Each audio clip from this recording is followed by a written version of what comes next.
How many podcasts are out there? A lot. In fact, I've read a few stats on this, and while there isn't a concrete number, the figure is roughly 1 million. So how on earth are you supposed to stand out when you go to promote yours? Stand out from the crowd? That's the question that I want to tackle today in this video. Let's do it.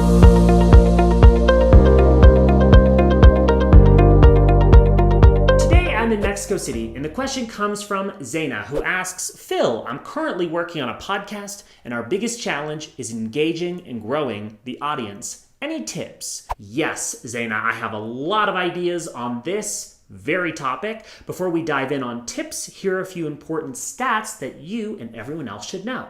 Did you know that 50% of the population in the US has listened to a podcast, according to Nielsen? They also claim that 45% of monthly podcast listeners have a household income over $75,000, which is pretty high, and it's a great opportunity to build an audience that knows, likes, and trusts you, and ideally converts a listener to a customer. In fact, it's happened for me, and I'll tell you some stories about this. For a few years, I've had a weekly podcast of my own called Brand Therapy. My fellow co-host and brand strategist, Lauren, she and I help entrepreneurs tackle their biggest business or branding challenges. Unscripted, live on the phone, or we call experts when we don't know the answer to something, and that's our way of learning about topics like blogging, YouTube strategy, Instagram growth, and the list goes on. There have been many instances where I've converted a loyal listener to a customer because people listen to the podcast and they feel like they know us. It's a very powerful way to create a long-form piece of content that can live for a long time. Now, on to my 5 tips for promoting your podcast and growing your audience. Fasten your seatbelt. Here we go. Tip number 1, consider your existing network. Don't forget about all the people who already know you and have connected with you on social media platforms that you're active on. Actually go ahead and make a list of all of the social media platforms that you are active on and start thinking about how you can promote your podcast in an interesting, memorable way on each one of them. Share rich media, sound bites, photos, videos, whatever makes your podcast episode exciting. That's what you should be promoting and teasing so people will go and listen to the full episode. Behind the scenes content works great on platforms like Instagram. You can use apps like Wave to create a visual that you can pair with your audio. I'll link to that app, which I love, in the description below.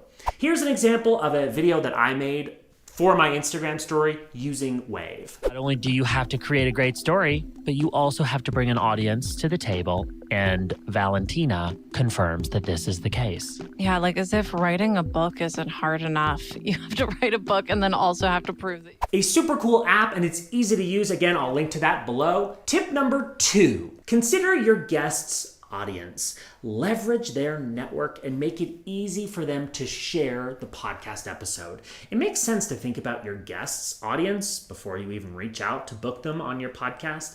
Podcast listeners don't just appear out of thin air. Maybe they do if they find you in the iTunes store, but it's kind of unlikely to just depend on that. There's a good chance if your episode goes well, the guests will be very interested in sharing that episode with their audience, particularly if you ask good questions and have a good discussion with them. Think about asking questions to them that they haven't been asked a million times over. Another key thing, make sure that you make it easy for them to share it on their social media platforms. If it requires them to do a lot of work to share it, there's a good chance they simply won't.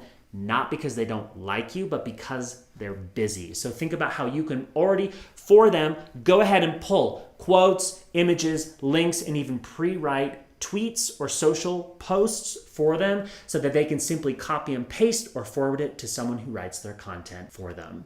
It's as simple as telling your guests something like, hey, here's a link to the episode that we recorded together on iTunes or on Spotify. And by the way, if you're up for it, I'd love for you to share this with your audience. If you decide to, here's a tweet that you might want to post. And then you attach some examples, some photos in that email as well. Tip number 3, distribution. The more places you can be heard, the better.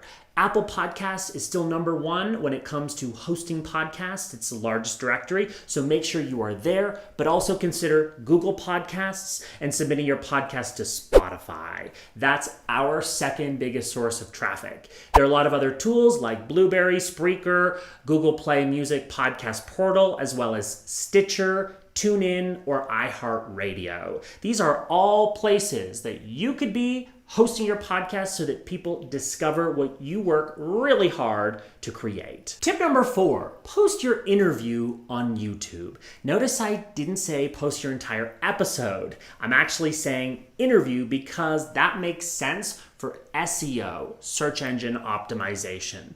A big part of social media strategy nowadays is repurposing content. So don't treat your content one-to-one, but actually create a long-form piece of content like a podcast and repurpose it. Obviously, post your episode as a podcast, but if it's an interview, you might want to think about extracting just that interview and also recording video at the same time you're recording your voice so you can post it directly to YouTube.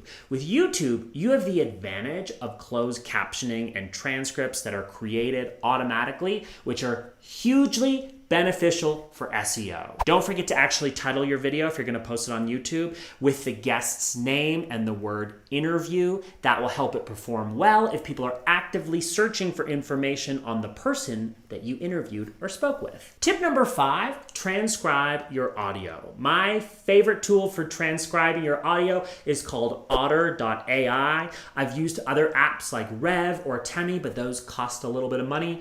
Otter is great. It's a free alternative that always provides a high quality transcription. This will help you create show notes, which will also add SEO value to your episode. Show notes describe what happened in the episode, making keywords searchable in text form, and you can host the text directly on your website. It also enables you to refer to anything visual while you're recording, so images, links, additional information you can't necessarily show in spoken form. An example might be, go check out my blog post with examples for your upcoming personal brand photo shoot. That's one that I've done. Obviously, it wouldn't make sense for you to describe the photos in the podcast, but instead send them to a place on your website to actually look at the visuals. Tip number 6, ask for a mention. Cross-promote, that's what this is called. In fact, the first person I messaged when planning this video was my friend Pedro. Pedro works for a podcasting agency in Brazil, and a big part of his job is helping podcasters promote their episodes. I asked him for his top tip, and here's what he said. One of the most effective ways that we've found to promote our clients' podcasts is to do something called cross-promotion, which is participating in other podcasts that have a similar audience to yours. That is by far one of the most effective ways you can promote your new podcast. It's a great idea, Pedro. Thank you for sharing that. Think about it. Your podcast has listeners. Other podcasts have listeners. So by simply asking another podcast for a mention, it opens you up to a whole new audience. You can get creative, by the way, with how you cross-promote. Maybe it's a mini conversation or a preview of what listeners might expect from tuning into your episode. Really, this is where you can get creative with how you can attract a potential listener. There you have it, 6 ways to promote your podcast. By the way, here's another idea. Tell me and others about your podcast in the comments below. Include a link so we can check it out, and tell us in a sentence or two what it's all about. And if you like this video, don't forget to comment, like, subscribe for more practical tips to looking good online. I'm Phil Pallen, and I'll see you back here next time.